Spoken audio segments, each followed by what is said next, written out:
एक बार कोई आदमी किसी गली से गुजर रहा था तो उसे एक मकान से लड़ाई झगड़े की आवाज़ें सुनाई दी। तो वो रुक गया और उन्हें समझाने के इरादे से उस मकान में चला गया। तो वहाँ देखा कि पति और पत्नी क्रोध में आपस में लड़ रहे हैं।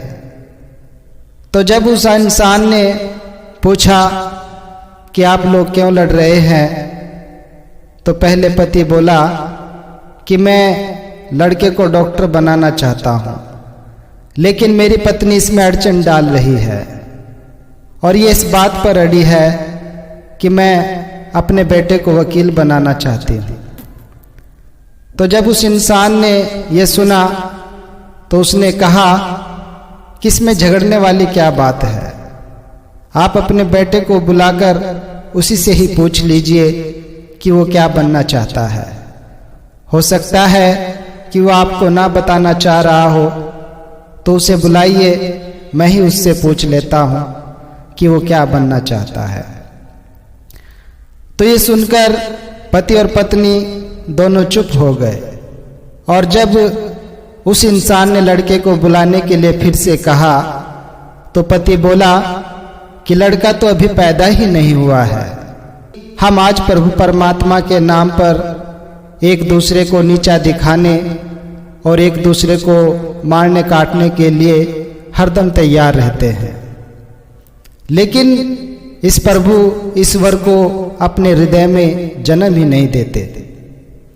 जब हम इसे अपने हृदय में जन्म दे लेंगे तो फिर कोई कारण ही रह जाएगा कि हम एक दूसरे को पराया माने, एक दूसरे को बेगाना माने या एक दूसरे को नीचा दिखाने का यत्न करें।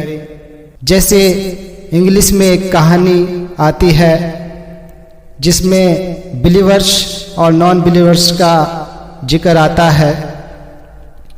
नास्तिक अपनी जगह पर अड़ा है, जो प्रभु को मानता ही नहीं। वो कहता है कि ये सब तो अपने आप ही हो गया है, ये तो मौसम का सिलसिला है, कुछ भूचाल आया, कुछ हिला और ये संसार अपने आप ही बन गया है। तो एक पिता भी ऐसा ही कहा करता था। तो जब एक दिन वो घर लौटा तो उसने देखा कि उसकी एक बड़ी ही सुंदर सी तस्वीर कागज के टुकड़े पर बनी हुई है। तो वो कहने लगा कि ये कैसे बनी। तो बच्चा बोला कि पिताजी, आप जानते नहीं कि आज कितनी तेज हवा चली थी। पिता बोला, हाँ पता है। तो बेटा फिर से बोला कि खिड़की खुली हुई थी और हवा के साथ जोर से पहले एक बरस आया, फिर रंग आए और फिर कागज आया और आपकी एक खूबसूरत तस्वीर अपने आप ही बनकर तैयार हो गई। तो उसके बाद पिता कहने लगा कि तू मुझे मूर्ख समझ रहा है, तू अभी छोटा सा बच्चा है और झूठी बात कहकर मुझे बहकाने की कोशिश करता है। भला इतनी सुंदर तस्वीर अपने आप कैसे बन सकती है। तो फिर बेटे ने जवाब दिया कि पिताजी, आप ही तो कहते हो कि ये सारी सृष्टि, ये इंसान, ये सब कुछ अपने आप ही बन गए हैं। तो जब इतनी बड़ी बड़ी चीजें अपने आप बन गई हैं तो ये मामूली सी आपकी तस्वीर अपने आप क्यों नहीं बन सकती। उस पिता के पास अपने बच्चे की इस बात का कोई भी उत्तर नहीं था, कोई भी जवाब नहीं था। और उसके बाद वो नास्तिक से आस्तिक हो गया। वो परमात्मा के अस्तित्व को मानने लगा। तो इसलिए संत महात्मा इंसान को समझाते हैं, इस ईश्वर प्रभु परमात्मा को जानना और इसकी पहचान करना इंसान के लिए बहुत ही आवश्यक है। लेकिन इस मालिक, इस प्रभु को हमने आखिरी दर्जा दे रखा है। दुनिया के सारे कामों की जो लंबी लिस्ट है, उनमें सबसे आखिरी नंबर पर इस प्रभु परमात्मा की भक्ति को ही हमने दर्जा दे रखा है। इसी से तो सारे सुख और आनंद प्राप्त होते हैं और इसी तक पहुंचने में हम उस लंबी लिस्ट में उलझ जाते हैं। जब तक हम इस तक नहीं पहुंच जाते तब तक हमारे मन में जो भटकन है, मन में जो परेशानियां हैं, वो इसी तरह बनी रहेंगी। आज का मानव बगैर किसी बात की गहराई तक जाए बिना जैसा सुनता है उसी पर यकीन कर लेता है। जैसे एक इंसान को किसी ने कह दिया कि कुत्ता तेरा कान काट कर ले गया, तो इंसान भागा जा रहा है।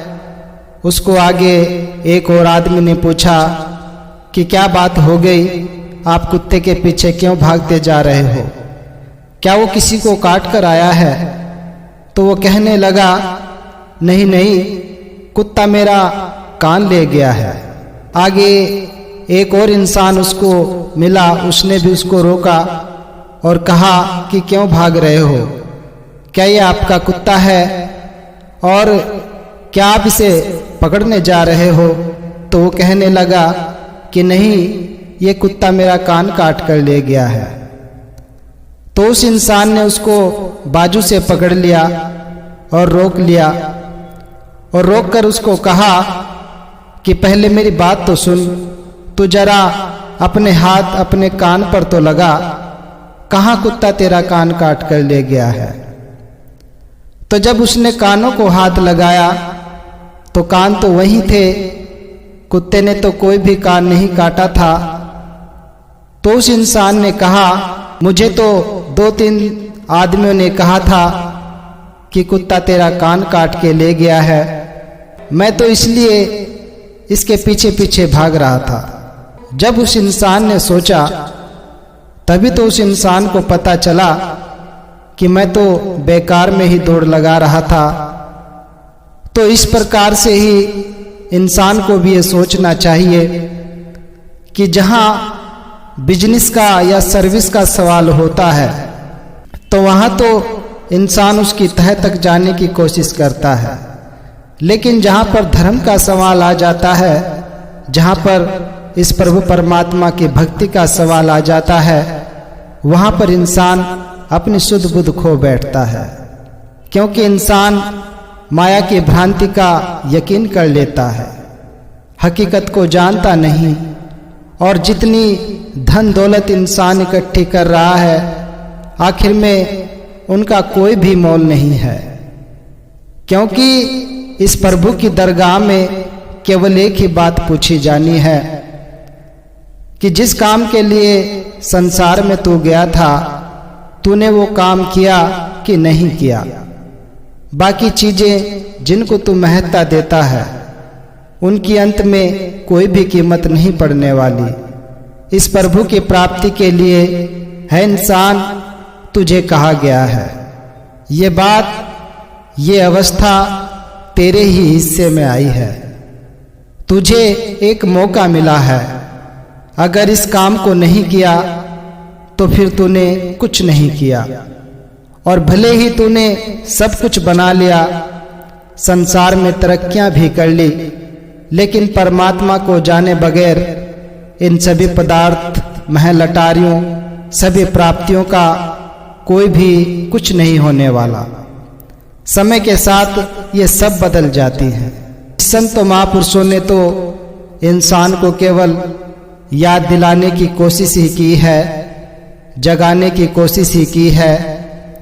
भले ही इंसान को समझाने के लिए कहीं पर कठोर शब्द भी कह दिए हैं, बड़े सख्त शब्द भी कह दिए हैं कि ऐ इंसान, अगर तू इस काम को नहीं करेगा तो पशुओं वाली तेरी हालत होने वाली है।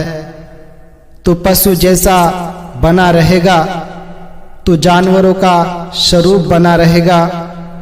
और कहीं पर संतों ने, महापुरुषों ने हाथ जोड़कर विनती भी की है कि करो विनती सुन मेरे मीता, संत टहल की बेला, इहा खाटी चली हरिला, आगे बशन सुहेला।